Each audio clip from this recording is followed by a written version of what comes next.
अस्सलाम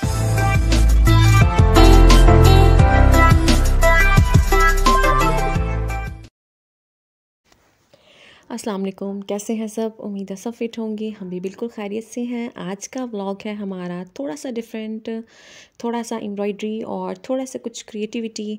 तो ऐसे है कि इसमें मैंने एक्चुअली लगाना था एक दुपट्टा, जिसकी वीडियो मैं ऑलरेडी आपके साथ शेयर कर चुकी हूँ। ये मेरे क्लाइंट का था, थोड़ा मेजेंटा मैरूनिश कलर था और इसका जो ड्रेस था मतलब ये कंप्लीट था, 2 पीस था। शर्ट मैं एक्चुअली बना चुकी थी, उसकी वीडियो भी मैं अपलोड कर चुकी हूँ। आई बटन में आपको लिंक दे रही हूँ, ज़रूर देखिएगा। और उसका जो दुपट्टा था तो वो मैंने स्टार्ट करना था। दुपट्टे स्टार्ट करने से पहले मुझे याद आया कि मैंने बहुत पहले, आई थिंक 1.5 ईयर पहले, मैंने एक वीडियो बनाई थी जो कि शर्ट को अड्डे पर लगाने की थी। मतलब हम एक शर्ट वाले फैब्रिक को या टॉप को या किसी भी किस्म का मतलब शर्ट टाइप को हम अड्डे पर किस तरह अटैच कर सकते हैं। तो उस वीडियो पर मुझे बहुत अच्छा रिस्पांस मिला था सबकी तरफ से, आप लोगों सबकी तरफ से।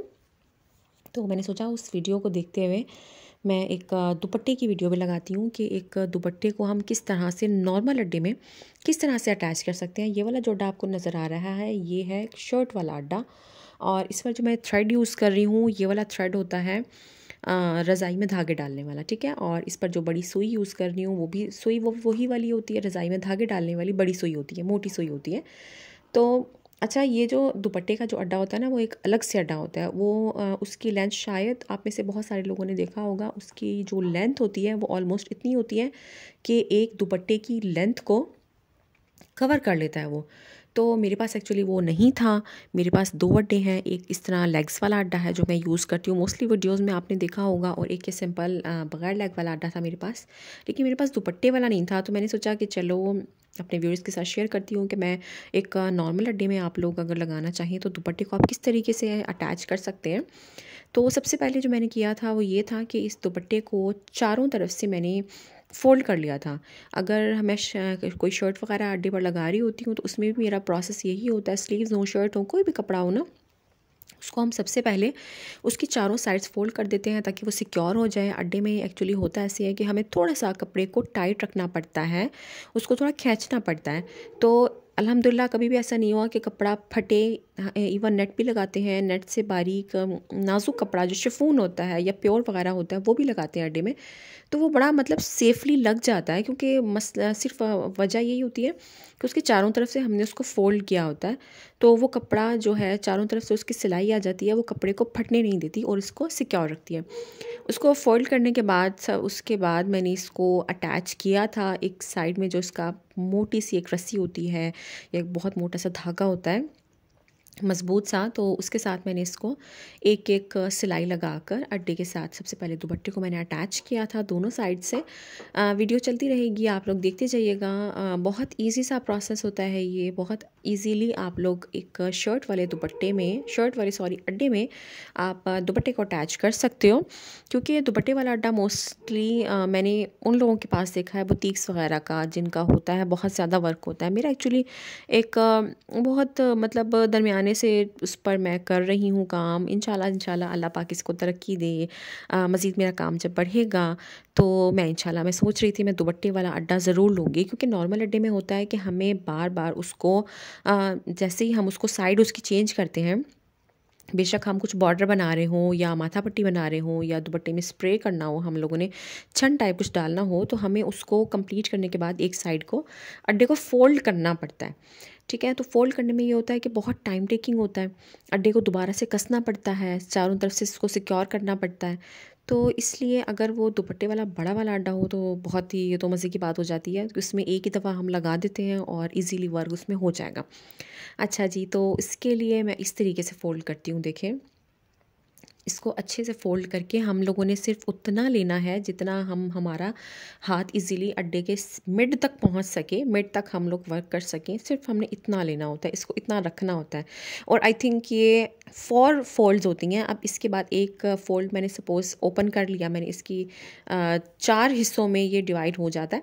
अब ये जो आपको नज़र आ रहा है ये एक पार्ट है, इतने बड़े बड़े 4 जो हैं पार्ट्स हम चेंज करेंगे इस अड्डे को। उसके बाद कंप्लीट करने के बाद वर्क में खोलूँगी तो दूसरी साइड लगाऊंगी, तीसरी साइड, मतलब एक दुपट्टा जो है वो 4 पार्ट्स में डिवाइड होकर अड्डे पर लगता है, उसके बाद वो कंप्लीट होता है।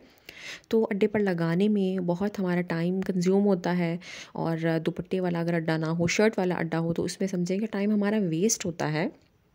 और फिर अगर इसी दौरान हमारे क्लाइंट की अगर कुछ इस तरह की फरमाइश आ जाए कि अब आप ऐसा करें, आपने जो दुपट्टे के हम सपोज़ मिड तक पहुंच जाते हैं, तो सम टाइम क्लाइंट ऐसे होते हैं, वो कहते हैं कि नहीं अब आप ऐसा करें, वापस आप फर्स्ट वाले कॉर्नर में जाएं, अड्डे को खोलें, इसको फर्स्ट वाले कॉर्नर में जाएं, उसको वहाँ से कोई भी बुट्टी थी या कोई फ्लावर था या कुछ भी था, उसको चेंज कर दें, उसमें कुछ थ्रेड चेंज कर दें, उसमें कुछ कलर चेंज कर दें, उसका थोड़ा सा डिज़ाइन चेंज करते हैं, तो फिर इरिटेशन होना देखो बनता है कि मैं इरिटेट हो जाती हूँ कि देखिए अब तो पॉसिबल नहीं है।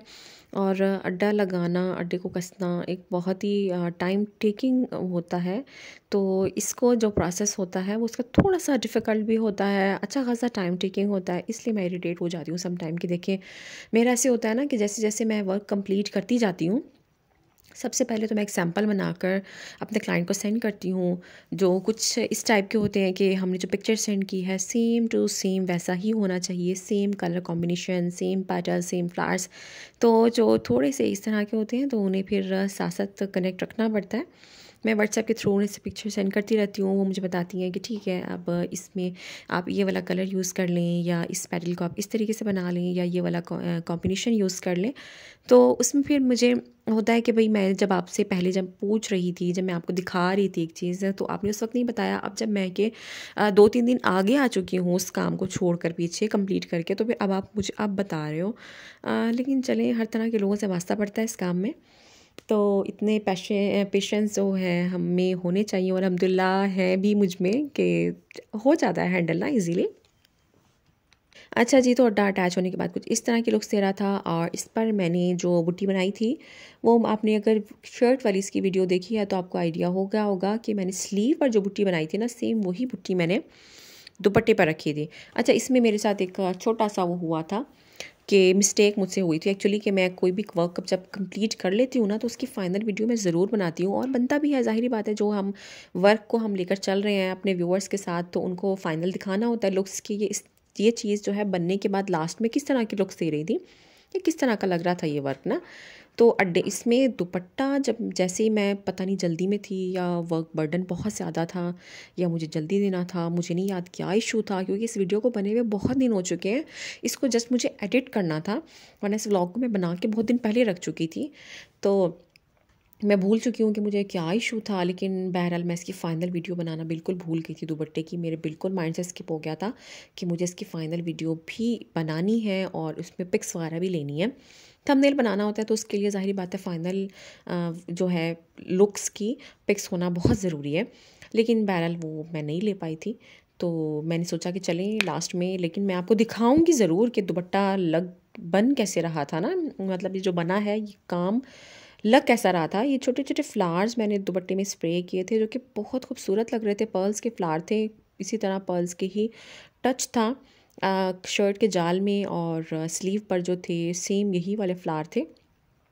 तो मैंने एक्चुअली वही किया कि जैसे ही दुपट्टा कंप्लीट हुआ, अब जब मैं वीडियो एडिट करने बैठी हूँ तो फ़ौरन मुझे याद आ गया कि मैंने इसकी फ़ाइनल तो लुक्स ली नहीं थी, तो फिर मैंने जल्दी से इसकी जो शर्ट की स्लीव वाली वीडियो थी ना, मैंने वो निकाली है और उसको इसमें अटैच किया है, और फिर उसके बाद फ़ाइनल लुक्स जो थी मैंने वो स्लीव वाली दिखाई हैं आपको। तो आप देख लीजिएगा कि 4 और 3 की जो रो होती है दुपट्टे में हम जिस तरह से रखते हैं, तो उसी तरह से स्प्रे मैंने स्लीव की तरह का ही किया हुआ था।